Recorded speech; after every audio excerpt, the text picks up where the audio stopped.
Bonjour, aujourd'hui j'ai envie de vous parler compromis de vente.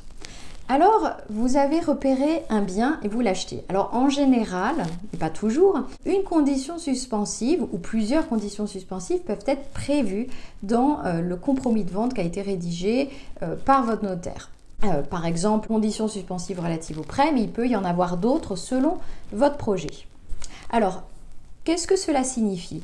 Bien tout simplement que si la condition suspensive expressément prévue et écrite dans l'acte du compromis de vente n'est pas réalisée, l'acte est caduc et ça ne donnera pas lieu à exécution forcée de la vente de la part des vendeurs. Donc vous êtes libéré de ce projet. Sauf que parfois, il n'y a pas de conditions suspensives expressément prévues, soit parce que vous n'y avez pas pensé, soit parce que les vendeurs ne le souhaitaient pas.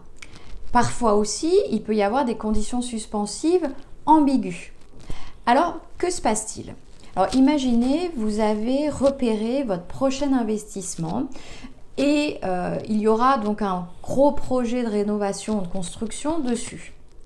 Sauf que vous réalisez un peu tardivement, c'est-à-dire après la signature du compromis de vente, que votre projet ne sera peut-être pas réalisable ou en tout cas ne sera pas validé, votre permis de construire ne sera pas validé par la mairie.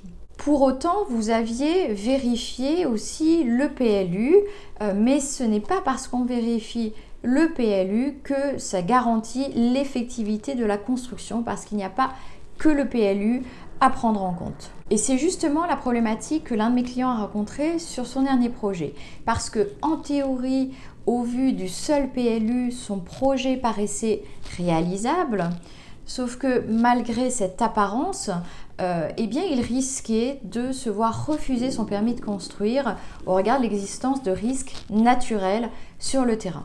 Si j'ai un conseil pour vous, investisseurs qui avez peut-être un prochain investissement qui nécessitera un dépôt de permis de construire, c'est de prévoir, si c'est possible et si les vendeurs l'acceptent, une condition suspensive relative au permis de construire parce que cela vous garantira l'effectivité de votre projet. Et vous pourrez donc sortir facilement de cette acquisition si votre permis de construire est refusé.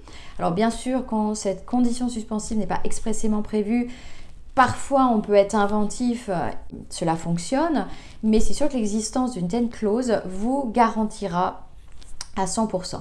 Moi j'espère que cette vidéo vous aura été utile. N'oubliez pas de la partager, de vous abonner à la chaîne si ce n'est déjà fait pour avoir d'autres informations en droit immobilier. Et moi, je vous dis à très vite.